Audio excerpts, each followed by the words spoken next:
Yeah, it's a lot more fun to come in here after getting a W, but it wasn't easy though. In fact, I think that Nevada game very much sort of summed up everything about our team. We're starting three freshmen, and at critical times in that game, some of those freshmen turned the ball over. And then at critical times in that game, some of those freshmen made big time plays. And I think that game was so much an indicator of who we are, what we're dealing with, and yet at the same time, what we can be. And we did enough good things a little bit better to get the win. And now we have to continue to try to do more good things and continue to try to get better and not still have some of the things that are still, causing us problems, continue to creep into our game and minimize those a little bit more and hopefully just keep getting better. But that was three freshmen starting. Well, one of those Riley Snyder, does she represent sort of where you wanted to go recruiting? Now she can handle the ball, she can hit shots, she's 6 foot. She's kind of different. Yeah, I'd love to keep going that direction in recruiting. Riley is just such a nice player. We knew when we were able to bring her to Air Force that she was going to be an impact player for us, and she's had her ups and downs as a freshman, just like any freshman. But like you say, she's got such a total package. And the thing that I'm big on length being more important than size. She's not. I'm not sure how much she weighs, soaking wet, but she's long and she's aggressive. She's probably our best finisher on the block, and that was a big part of why she was able to score so well against Nevada. Is we kept really concentrating on getting her the ball close to the basket because she's very good down there. She can hit the three. But I don't think that's the best part of her game. But it's certainly nice to know she can step. Both of our freshmen, Haley Jones and Riley, can hit the three. But I wouldn't design things around having them shoot the three ball. But they can do it, which is nice to keep defenses honest. But yes, Riley just really had a good game, and I think she was the difference in that game. But like I said, at one time or another, there were a lot of people that really stepped up and showed up for that game. How early were you on her as a recruit? Oh gosh, that was a good 2-year project, and I think that she's from this area. She really has an appreciation for what the academy is all about, and in every aspect, not necessarily the military, although she certainly respects that and embraces that. But I think it's more just the values of the academy, the way in which our student body is so close, and the way in which we support each other, and I think she was very drawn to that. I think the basketball program was certainly part of it, but I think just the total package of what the academy represented was just really attractive to her because she's a very level-headed young woman. She knows that there's more to life than basketball. And if we're going to get a real high-quality player like that, whether it's Kaylin Immel or Emily Conroe or Riley Snyder, even Brianna Autry and Haley Jones, all those guys had lots of opportunities, and some people that we have coming in next year's class had some great opportunities. But they are young women that understand that they don't totally define themselves as basketball players, and those are the people we have a good shot at.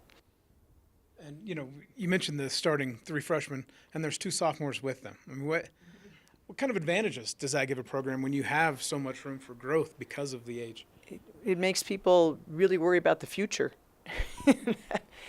But I think that it means these guys are going to be playing together for a long time. I mean, I think that's a big part of what Utah State is cashing in on right now. That group of players has been together for 3 years, and they're having just a banner year, and they were really struggling a couple of years ago. That there's no substitute for experience and playing together and the bonds that you build, and you start to know how to, you start to read each other's minds and that sort of thing. we need to stop turning the ball over, and we need to still shore up defensively, particularly against the dribble penetration. And I thought we did.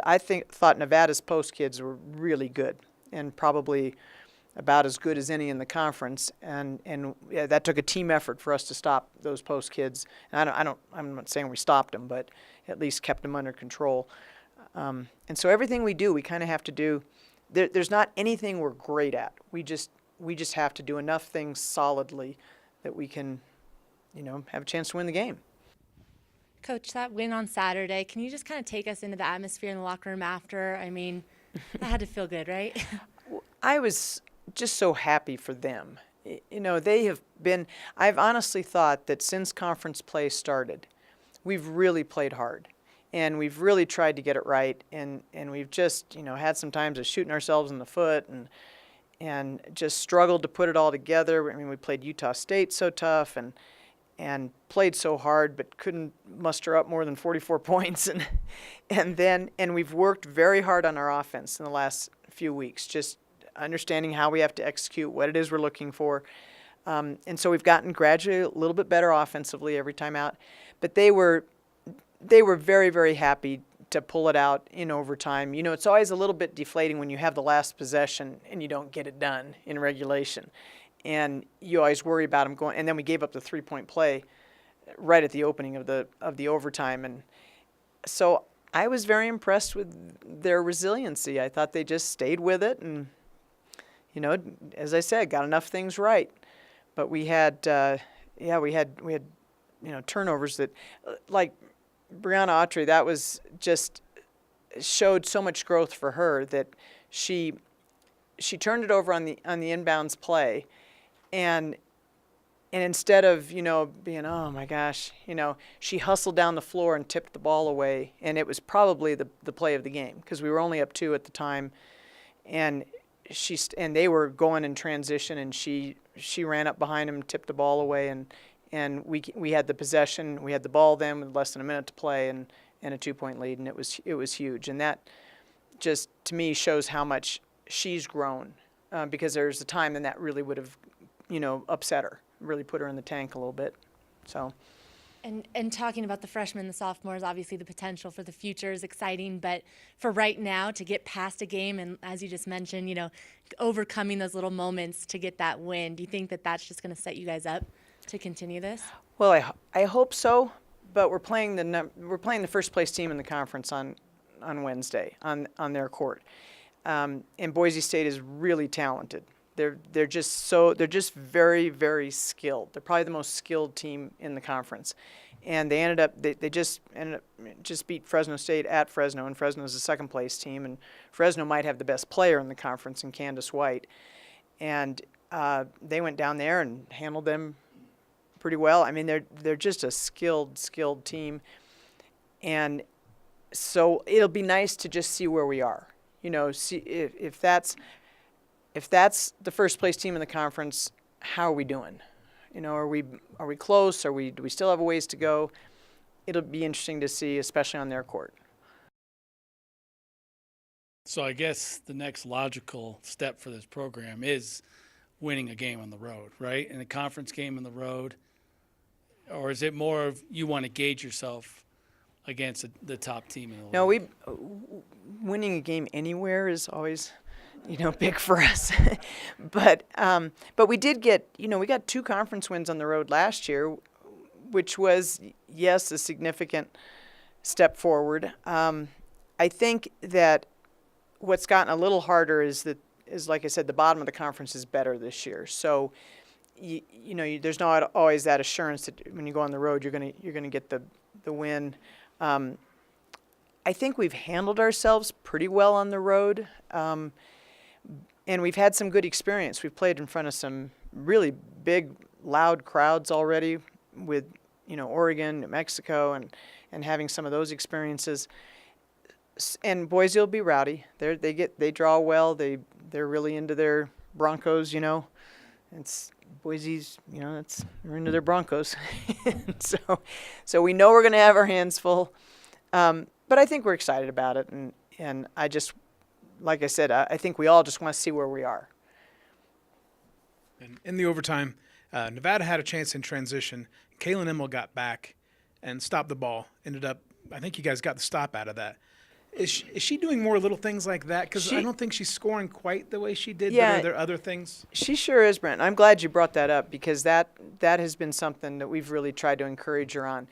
She's a terrific athlete with good size at the guard position. And she is certainly a capable scorer, but she doesn't have a scorer's mentality. It's like we almost have to encourage her to shoot it. You know, she very much is there's nobody happier on this team when somebody does a good thing than Kaylin. She's very much about her team, and so when you have to sort of nudge her into, you got to take the shot, you got to shoot the ball for us. She does it sometimes a little reluctantly, and it shows in whether she makes it or not, But I do think she's trying much harder to contribute, and she knows the game. One of the main reasons I liked her in high school was because I thought she was a good defensive player. And so she is definitely taking that more to heart. She struggled last year with what it took, and now I have a lot of confidence in her defensively. She was the one that had the backside help on those big kids that helped control it in the third quarter especially. But yeah, she's doing a lot more of the little things, just making things happen, getting her hands on stuff, attacking, getting herself to the free throw line, good stuff like that. So yeah, I'm glad you noticed that because she is doing her overall game definitely better than a year ago, even though she might not be scoring quite as much. But she knows we have more weapons too, and I don't think she feels like she just has to shoot it. I think the poor kid thought she had to shoot it almost every time last year, and we kind of agreed. So